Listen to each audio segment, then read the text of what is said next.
ദക്ഷിണ ഭാരതത്തിലെ ഒരു സ്ഥലത്ത് സമുദ്രത്തിനരികെ ഒരു ഗ്രാമം ഉണ്ടായിരുന്നു. ഈ ഗ്രാമത്തിൽ രണ്ട് ജ്യേഷ്ഠാനുജന്മാർ ഉണ്ടായിരുന്നു, വെങ്കടും ശ്രീധറും. രണ്ടുപേരും മുക്കുവരായിരുന്നു. നമ്മുടെ കടലിന്റെ വടക്ക് ദിശയില് മീൻ കിട്ടില്ലെന്നാ പറയുന്നത്. നമുക്ക് തെക്ക് ദിശയിൽ പോയി മീൻ പിടിച്ചാലോ? ശരി ചേട്ടാ, ചേട്ടൻ പറയുന്ന പോലെ ചെയ്യാം. വെങ്കടിനും ശ്രീധറിനും ഒരു മത്സ്യ ബോട്ട് ഉണ്ടായിരുന്നു. ആ ബോട്ടിന്റെ സഹായത്തോടു കൂടിയാണ് രണ്ടുപേരും കടലിന്റെ നടുവിൽ പോയി മത്സ്യങ്ങളെ പിടികൂടിയിരുന്നത്. രണ്ടുപേരും മത്സ്യബോട്ട് ഓടിക്കുന്നതിൽ വിദഗ്ധന്മാരായിരുന്നു.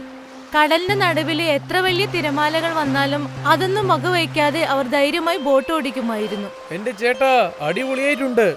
ഇത്രയും വലിയ അലയിൽ പോലും ഈ ബോട്ട് ഓട്ടിക്കുന്നത് വളരെ നന്നായിട്ടുണ്ട് ചേട്ടാ. അത് സത്യമാണ്. പക്ഷെ ഈ അലകളൊക്കെ വളരെ മോശമായിട്ടുണ്ടല്ലോ. ഇത് ഭയങ്കര വലുതായിട്ടുണ്ടെങ്കിൽ പിന്നെ മൊത്തം ബോട്ടും കൗത്താളിയും. നമ്മുടെ നേരം നല്ലതായതുകൊണ്ട് എല്ലാം നന്നായിട്ട് പോകുന്നുണ്ട്. സത്യമാണ് ചേട്ടാ. ഇതൊക്കെ നമ്മുടെ മുതുമുത്തച്ഛാരുടെ ആശീർവാദം തന്നെയാണ്. ഈ കടലാണ് നമ്മൾ എപ്പോഴും രസിച്ചുകൊണ്ടിരിക്കുന്നത്. ആ കടൽ മാതാവ് കൊണ്ട് തന്റെ പിള്ളേരെന്നെ കൊല്ലാൻ ശ്രമിക്കുവോ? എന്താ ശരിയല്ലേ? സമുദ്രത്തിലെ തിര ശാന്തമായതിനു ശേഷം വെങ്കടും ശ്രീധറും മത്സ്യത്തെ പിടിക്കാൻ വല വീശി. നിറയെ മത്സ്യങ്ങളെ പിടികൂടി. സമുദ്ര തീരത്തേക്ക് ബോട്ട് അടുക്കുമ്പോൾ അവിടെ നോക്കുമ്പോൾ വെങ്കട്ടിന്റെ മകൻ അവരെയും കാത്തു നിൽപ്പുണ്ടായിരുന്നു. അവന്റെ പേര് സുബു. ഏയ് ശുഭു, നീ എന്താണ് ഇവിടെ ചെയ്യുന്നത്? അച്ഛാ, അച്ഛനല്ലേ പറഞ്ഞത് എനിക്ക് ബോട്ട് ഓട്ടിക്കാൻ വേണ്ടി പഠിപ്പിച്ചു തരാന്ന് പറഞ്ഞില്ലേ? ആ, ഓർമ്മ വന്നു.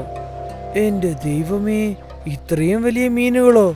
അച്ഛാ, എനിക്കും നിങ്ങളെപ്പോലെ തന്നെ ഇതുപോലെ കുറെ മീനുകൾ പിടിച്ചു തരണം എന്ന് ആഗ്രഹമുണ്ട്. നിന്നെ കൊണ്ട് തീർച്ചയായിട്ടും പറ്റും. പക്ഷെ ആദ്യം നീ ബോട്ട് ഓട്ടിക്കാൻ പഠിക്കണം. എന്നാലേ നിനക്ക് കടലിലേക്ക് വരാൻ പറ്റുള്ളൂ. അതുകൊണ്ടല്ലേ ഞാനിവിടെ വന്നത്.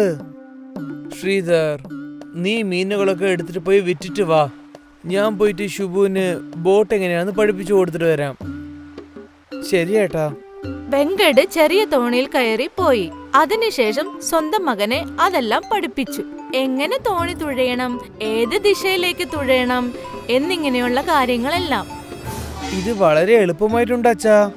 എളുപ്പമായിട്ടുണ്ടാവും, പക്ഷെ അലകൾ കൂടിയിട്ടുണ്ടെങ്കിലേ ഇത് വളരെ കഷ്ടമാണ്. മനസ്സിലായോ? വലിയ വലിയ അലകളാണ് ഈ ചെറിയ ബോട്ടുകൾ മറച്ചാളയും. നീ ശരിയായ നേരത്തിൽ തുടുപ്പിട്ടിട്ടില്ലെങ്കിൽ പിന്നെ ആ കടൽ നിന്നെ തന്നെ മറച്ചാളയും. അതുകൊണ്ടാണ് ഇതിൽ നമ്മൾ ക്ഷമയോടെ ഇരിക്കേണ്ടത്. എല്ലാ അലകളും ബോട്ടിൽ പടുന്ന പോലെ തന്നെ ഓട്ടിക്കണം. ശരി അച്ഛാ. അതിനുശേഷം വെങ്കട് പങ്കായം സുബുവിന് കൊടുത്തു. സുബു നല്ല രീതിയിൽ തോണി തുഴഞ്ഞു. സുബുവിന് സന്തോഷമായി. പക്ഷെ അവൻ പെട്ടെന്ന് ക്ഷീണിതനായി. അച്ഛാ, കൈ വേദനിക്കുന്ന അച്ഛാ. ഇത്രയും പെട്ടെന്നോ? ഒരു കുഴപ്പമില്ല. ശരി വാ. സുബുവും വെങ്കടും തോണി ആ കരയിൽ കെട്ടിയിട്ടു. എന്നിട്ട് അവരുടെ വീട്ടിലേക്ക് പോയി. നീ വന്നോ ശുഭു? ബോട്ട് ഓടിക്കുന്നത് എങ്ങനെയുണ്ടായിരുന്നു? നന്നായിട്ടുണ്ടായിരുന്നു. പക്ഷെ എൻ്റെ കൈകളൊക്കെ വേദനിക്കുന്നു. ചേട്ടത്തി, നിങ്ങളുടെ മകന് കൈ വേദനിക്കുന്നോലെ ചൂടുള്ള തൈലം എടുത്ത് തേച്ചു കൊടുക്കൂ. സുബുവിന്റെ അമ്മ തൈലം എടുത്തിട്ട് വന്നു. സുബു, നിനക്ക് നല്ല വേദനയുണ്ടോ? എന്താ ചേട്ടത്തി നിങ്ങള് ഇതുപോലെ ചെറിയ കാര്യത്തിനാണോ നിങ്ങൾ ഇത്രയും വിഷമിക്കുന്നത്? തരൂ, ആ തൈലം എൻ്റെ അടുത്ത് തരൂ. സുബുവിന്റെ ചെറിയച്ഛൻ അവന്റെ കയ്യിൽ ചൂടുള്ള തൈലം തേച്ചു കൊടുത്തു. നീ ആദ്യത്തെ പ്രാവശ്യമല്ലേ ഈ ബോട്ടിൽ ഇങ്ങനെ തുടുപ്പിട്ടിരിക്കുന്നത്, അതുകൊണ്ടാണ് നിന്റെ കൈ വേദനിക്കുന്നത്. പക്ഷേ നീ ഒന്നും വിഷമിക്കണ്ട, വേഗം തന്നെ എല്ലാം ശരിയാവും.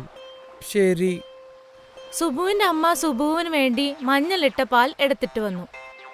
ഈ പാല് കുടിച്ചാൽ സുബു വേദനയൊക്കെ പോകും. സുബുവിന് വീട്ടിലെ എല്ലാവരും അവനെ നന്നായിട്ട് പരിചരിച്ചു. അടുത്ത ദിവസം സുബു തന്റെ തോണിയുമായി തുഴഞ്ഞു നീങ്ങി. ഇത്തവണ അവന്റെ അച്ഛൻ അവനെ കടലിന്റെ നടുവിലേക്ക് കൂട്ടിക്കൊണ്ടുപോയി. സുബു ചെറുപ്പക്കാരനായതുകൊണ്ട് പെട്ടെന്ന് തന്നെ അവന്റെ അച്ഛൻ പറഞ്ഞു കൊടുത്തതെല്ലാം പഠിച്ചെടുത്തു. കുറച്ചുനാൾ ഇങ്ങനെ തന്നെ പോയിക്കൊണ്ടിരുന്നു. അങ്ങനെ സുബു തോണി തുഴച്ചിലിൽ വിദഗ്ധനായി. ഒരു ദിവസം വീട്ടിലെല്ലാവരും പൂജ ചെയ്തുകൊണ്ടിരുന്നു. അപ്പോഴാണ് സുബുവിന്റെ അടുത്തേക്ക് ഒരു താമരപത്രം വന്ന് വീണത്. എന്താ ഇത്? സുബു ഉടനെ ആ താമരപത്രം തന്റെ അച്ഛനെ ഏൽപ്പിച്ചു. ഇത് താമരപ്പട്ടയാണ്. പക്ഷെ ഇതിൽ എഴുതിയിരിക്കുന്ന ഭാഷ എനിക്കൊന്നും മനസ്സിലാവുന്നില്ല. ചേട്ടാ, ഞാൻ അടുത്ത ഗ്രാമത്തിലുള്ള സ്വാമിജിനെ ഇങ്ങോട്ട് വിളിച്ചു കൊണ്ടുവരട്ടെ? ശരി. ശ്രീധർ സ്വാമിജിയെ ആ വീട്ടിലേക്ക് വിളിപ്പിച്ചു. വെങ്കട്ട് ആ താമരപത്രം സോമജിയുടെ കയ്യിലേക്ക് കൊടുത്തു. ഇതിൽ എന്താണ് എഴുതിയിരിക്കുന്നത്? സോമജി ആ താമരപത്രം കണ്ടതും അദ്ദേഹത്തിന്റെ കണ്ണുകളൊക്കെ വിടർന്നു. ഈ താമരപ്പട്ടയിൽ പൊതിഞ്ഞിരിക്കുന്ന ഒരു പൊതയിലാണ് എഴുതി വെച്ചിരിക്കുന്നത് അവർ. എന്ത്? പൊതിഞ്ഞിരിക്കുന്ന പൊതയിലോ? ഹാ, നമ്മൾ ഇരിക്കുന്ന സ്ഥലത്ത് വടക്ക് ദിശയിൽ പോയി നോക്കിയാൽ നിങ്ങൾക്ക് വലിയ വലിയ മരങ്ങൾ കാണാൻ പറ്റും. ആ മരങ്ങളൊക്കെ നിങ്ങൾ കടന്നു പോയാൽ അവിടെ നിങ്ങൾക്ക് പാറ കാണാൻ പറ്റും. ആ സ്ഥലത്ത് നിങ്ങൾ പോയാൽ ഒരു വലിയ രാക്ഷസനെ കാണാൻ പറ്റും. അവിടെ നിങ്ങൾ പോയാലേ നിങ്ങൾക്ക് പൊതിഞ്ഞിരിക്കുന്ന ആ നിധികളൊക്കെ നിങ്ങൾ കിട്ടുമെന്ന് പറയുന്നത്. കുബേരൻ എന്ന് പറഞ്ഞാൽ സ്വർണത്തിന്റെ ദൈവമല്ലേ? അദ്ദേഹത്തിന്റെ നിധിയാണെങ്കിൽ എല്ലാം സ്വർണം കൊണ്ട് നിറഞ്ഞിട്ടുണ്ടാവില്ലേ? ഹാ, ഇതാണ് ലോകത്തിലെ ഏറ്റവും വലിയ ഖജാന എന്ന് പറയുന്നത്. പക്ഷേ അതിനടുത്ത് പോയി ചേരുന്നത് വലിയ സാധാരണ കാര്യമല്ലെന്നാ പറയുന്നത്. ഈ താമരപത്രം നമ്മളടുത്ത് കിട്ടിയിട്ടുണ്ട്. അങ്ങനെ വെച്ചാൽ ഇതിൽ എന്തെങ്കിലും കാരണമുണ്ടാവല്ലോ. നമ്മൾ ആ നിധി കണ്ടുപിടിക്കണമെങ്കിൽ നമ്മൾ എന്തെങ്കിലും ശ്രമിച്ചേ പറ്റുള്ളൂ. പക്ഷെ ഇതിൽ എന്തെങ്കിലും പ്രശ്നം വരുമോ? കടലിന്റെ ഉള്ളിൽ പോണെങ്കിൽ നമ്മൾ വലിയ വലിയ അലകളൊക്കെ കടന്നല്ലേ പറ്റുള്ളൂ. നീ ഒന്നും വിഷമിക്കണ്ട, നമ്മൾ കുറെ പ്രാവശ്യം അലകളൊക്കെ കടന്നതല്ലേ. ശ്രീധർ, എനിക്കെന്താ തോന്നുന്നു വെച്ചാൽ നമ്മൾ രണ്ടുപേരും ചേർന്ന് ആ ഖജാന കണ്ടുപിടിക്കണമെന്നാണ് തോന്നുന്നത്. ശരിയേട്ടാ.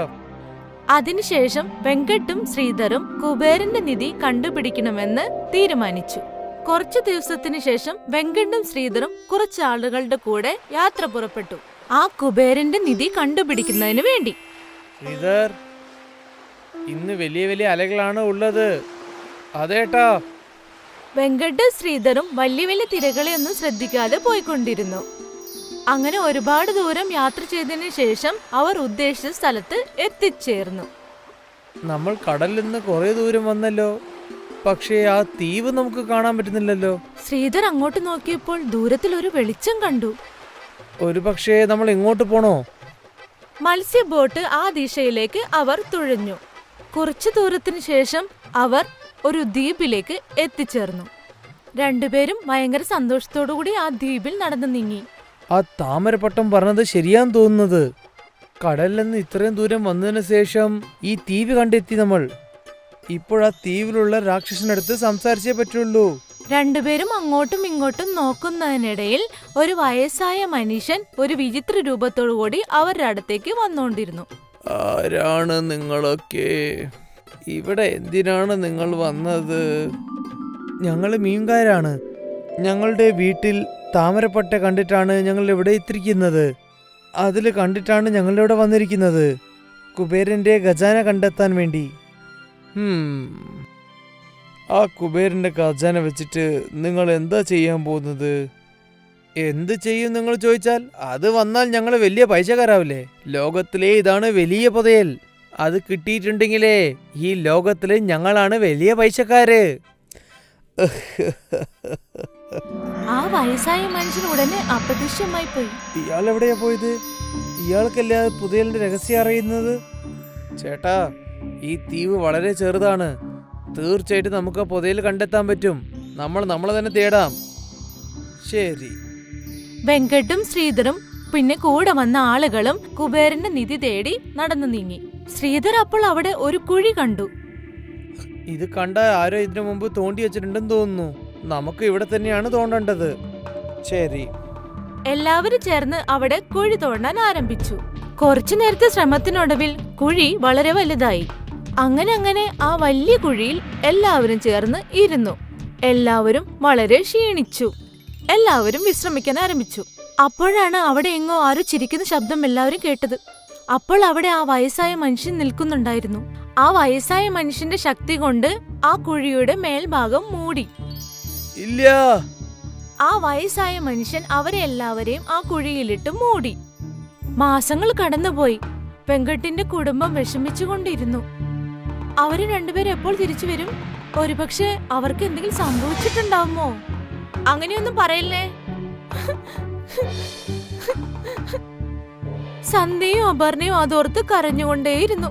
സുബുവും ഇത് കണ്ട് വളരെ വിഷമിച്ചു. അമ്മേ, ഞാൻ അച്ഛനെയും പിന്നെ ചിറ്റപ്പനെയും കണ്ടുപിടിച്ചിട്ട് വരട്ടെ അമ്മേ.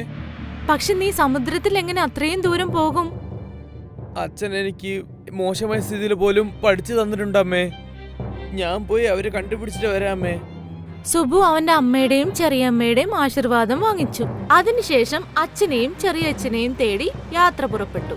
സുബു അവന്റെ ആ ചെറിയ തോണിയിൽ പങ്കായം തുഴഞ്ഞു തുഴഞ്ഞ് സമുദ്രത്തിന്റെ നടുവിലേക്ക് പോയി. അവിടെയെല്ലാം വലിയ വലിയ തിരമാലകളെല്ലാം അവൻ വകവയ്ക്കാതെ തുഴഞ്ഞു. അതിവിദഗ്ധമായി പങ്കായം തുഴഞ്ഞു പോയിക്കൊണ്ടേയിരുന്നു. തോണി അങ്ങനെ തുഴഞ്ഞു തുഴഞ്ഞ് അവൻ ആ ദ്വീപിന്റെ അടുത്ത് എത്തിച്ചേർന്നു. അവൻ ആ ദ്വീപിൽ എത്തിയതും ആ ദ്വീപിന്റെ സംരക്ഷകൻ അവന്റെ മുമ്പിൽ എത്തിച്ചേർന്നു. ആരാണ് നീ? ഇവിടെ നീ എന്തിനാണ് വന്നത്? ഞാൻ ശുഭു ആണ്. ഞാൻ എൻ്റെ അച്ഛനും പിന്നെ എൻ്റെ ചിറ്റപ്പനെ തേടി വന്നതാണ്. എനിക്ക് ഖജാന സ്വർണ്ണമൊന്നും വേണ്ട. എനിക്ക് എൻ്റെ അച്ഛനും പിന്നെ ചിറ്റപ്പനും എനിക്ക് വേണം. വീണ്ടും ആ വിചിത്രമായ മനുഷ്യൻ അവിടെ നിന്നും അപ്രത്യക്ഷനായി. സുബു അങ്ങോട്ടും ഇങ്ങോട്ടും നോക്കിക്കൊണ്ടിരുന്നു. അപ്പോഴാണ് സുബുവിന് അവിടെ എവിടെയോ ഒരു കരയുന്ന ശബ്ദം കേട്ടത്. അച്ഛാ, അച്ഛാ, സുബു! സുബുവിന്റെ കാതിൽ അവന്റെ അച്ഛന്റെ ശബ്ദം പതിഞ്ഞു. അവൻ ആ സ്ഥലത്ത് കുഴിവെട്ടാൻ ആരംഭിച്ചു. അങ്ങനെ കുഴിവെട്ടി അവിടെ അവൻ അവന്റെ അച്ഛനെയും ചെറിയച്ഛനെയും കൂട്ടുകാരെയും കണ്ടു. ഇപ്പൊ നിനക്ക് അവർ കിട്ടിക്കഴിഞ്ഞു. ഇവർക്ക് വേണ്ടിയല്ലേ നീ വന്നത്? നിങ്ങൾ ഇവരെ വിട്ടേക്കണം. ഇനി ഞങ്ങൾ ആരും ഇങ്ങോട്ട് വരില്ല. ആ വയസ്സായ മനുഷ്യൻ ആ കുഴിയിൽ നിന്നും എല്ലാവരെയും മേലെ കൊണ്ടുവന്നു. നിനക്ക് തീർച്ചയായിട്ടും ആ സ്വർണം വേണ്ടേ? വേണ്ട. ഞാൻ നിന്നെ പോലെ ഒരു നല്ല മനുഷ്യനാണ് തേടിക്കൊണ്ടിരുന്നത്. ഈ കുബേരന്റെ നിധി നിനക്കാണ്. ഈ നിധി കൊണ്ട് എല്ലാവർക്കും നീ സഹായിക്കണം, ശരിയല്ലേ? ആ വയസ്സായ മനുഷ്യൻ അപ്രത്യക്ഷനായി. അവിടെ നിന്ന് എല്ലാവരുടെയും മുൻപിൽ സ്വർണ്ണ കൂമ്പാരം പ്രത്യക്ഷമായി. സ്വർണ്ണ പാത്രങ്ങൾ, സ്വർണ്ണ നാണയങ്ങൾ, സ്വർണ്ണ മോതിരങ്ങൾ. വെങ്കട്ടും ശ്രീധറും കൂടെ ഉണ്ടായിരുന്ന ആളുകളും അത് കണ്ട് സന്തോഷിച്ചു. ആ താമരപത്രം സുബുവിന്റെ കയ്യിലാണ് കിട്ടിയത്. അതുകൊണ്ടാണ് ആ നിധി അവന് കിട്ടിയത്. കുബേരന്റെ നിധി ആരുടെ കയ്യിൽ എത്തിച്ചേരണമെന്ന് തീരുമാനിച്ചു അവന് തന്നെ കിട്ടി.